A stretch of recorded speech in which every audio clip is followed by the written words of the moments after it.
how Tesamorelin works. Tesamorelin is a unique 44 amino acid sequence of this growth hormone releasing hormone secretagogue. So it mimics the growth hormone that your pituitary releases, probably closer than any other growth hormone peptide that I've seen. So when it comes down to how it works, there's this thing we call the ageless axis. So I want to make sure that I'm protecting my heart, my brain, and my muscles. You know, when I'm 80 and just doing the things I love to do, that seems to be really important. I mean, I can't imagine having a really high quality of life if I don't have muscles to support me in my adventures. Also, if I don't have the cognitive health that I'm looking for, it's going to be really hard to have these relationships that bring so much life and vitality to me. So in this video, what I'm going to do is deconstruct the unique pathways that no one else is talking about that Tesamorelin activates. And you'll start seeing this far beyond just like this growth hormone peptide, and you'll see it more as this longevity lever that can get you to the future that you're looking for. So I'm Reagan Archibald, founder of Ageless Future.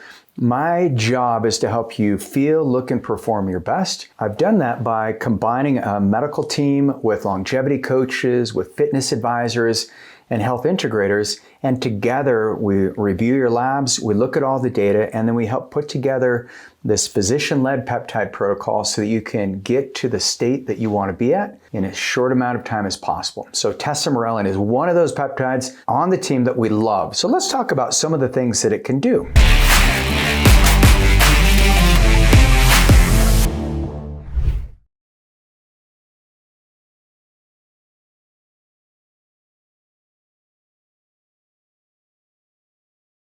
So Tesamorelin, you probably know that it's FDA approved. It's called the Grifta, is the pharmaceutical name of this peptide. It's a 44 amino acid sequence. And one of the things it does is it establishes growth hormone rhythm, not just quantity. There's a big difference in that. So growth hormone is the hormone that protects your heart, your brain, your muscles. It helps you recover, helps you sleep. And if you're just getting big pulses of it, like if you're just taking growth hormone exogenously, you're getting almost too much of an influx. Tesamorelin, what it does is it creates this symphony so that it's metabolized in roughly 30 minutes, but it's enough of a structure where the body now starts to understand that, hey, I'm in a youthful or a vitality type of condition, and so your body can start burning fat. So it flattens the growth hormone pulses, especially that nocturnal amplitude. So when you go to sleep at night, you get that big growth hormone pulse. Well, this stabilizes that pulse so you get more of it. And that's one of the things that growth hormone is really known to do, is to help with deeper sleep. Helps reset that somatostatin inhibition. So somatostatin is that hormone that comes out to block growth hormone. And if you have stress in your life, if you've had times where you've had a lot of pain, maybe you have infections or some kind of chemical exposure, and your body's not in its optimized state, well, growth hormone is one of the first things to get shut down, and somatostatin gets more activated. But what Tesamorelin does is it lowers somatostatin so you can get more of this growth hormone so you can get out of that health crisis that you may be in. So that's a unique property. The other thing it does is it provides these hypothalamic feedback loops. So with a peptide being metabolized in roughly 30 minutes, you're not getting that continuous feed into the hypothalamus saying, plenty of growth hormone here. If you're taking a growth hormone itself, what you get is you get this feedback loop where now your body wants to produce its own growth hormone.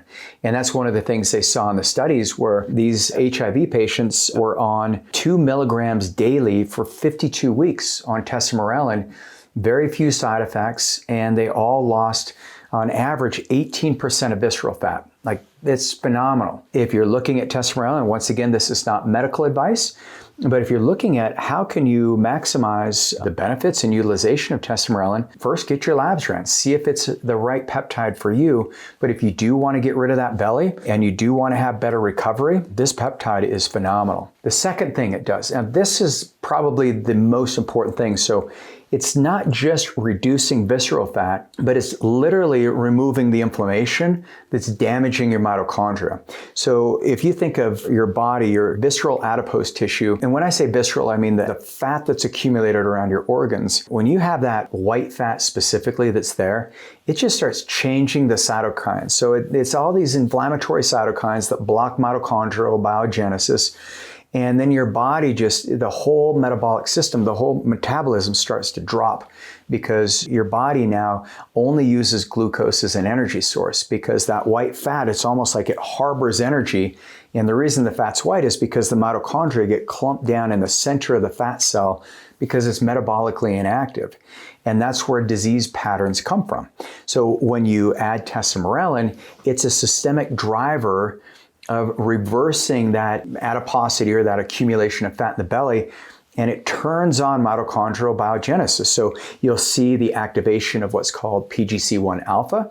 That's the gene that gets expressed for better mitochondrial function. Your mitochondrial batteries, that's like the power pack in the cells. They get recharged and then they start recruiting more healthy mitochondria.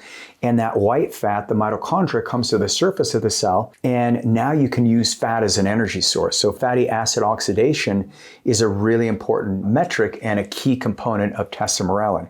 The other thing it does is, from a longevity perspective, when you have fewer adipocytes or fewer of these undifferentiated cells that just want to become a fat cell, well, when you have fewer of those that are senescent or they're at their final expiration, now you're going to reduce that senescent burden that triggers aging. You're also going to see a lowering of tumor necrosis factor alpha, IL-6, and then you'll see this lowering of the mitochondria ROS spillover. So when the mitochondria have too much reactive oxygenation species, now they get damaged, and so you're basically killing your batteries in your cells.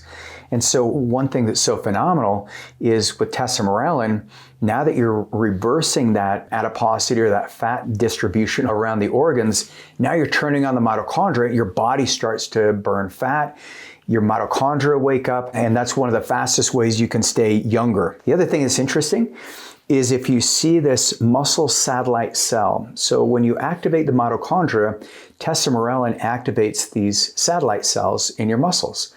And so that triggers the growth of the muscles and the recovery of the muscles. So if you're doing exercises, like my challenge this year on my last birthday, I said, okay, what do I want to accomplish by my next birthday that would allow me to feel proud and happy with my physical fitness progress? And so this year it's to sprint a 40-yard dash in 4.5 seconds. And that's the fastest time I've ever ran it that's been recorded.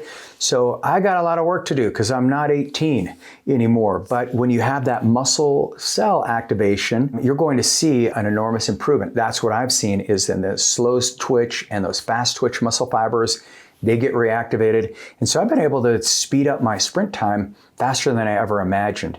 The other benefit with tesamorelin, now think of mTOR. Now mTOR in the longevity space, it's one thing that's talked about a lot. And if you overexpress mTOR, that's when you can lead to more senescent cells and you can age faster. But mTOR on the flip side is also how we grow and build muscle.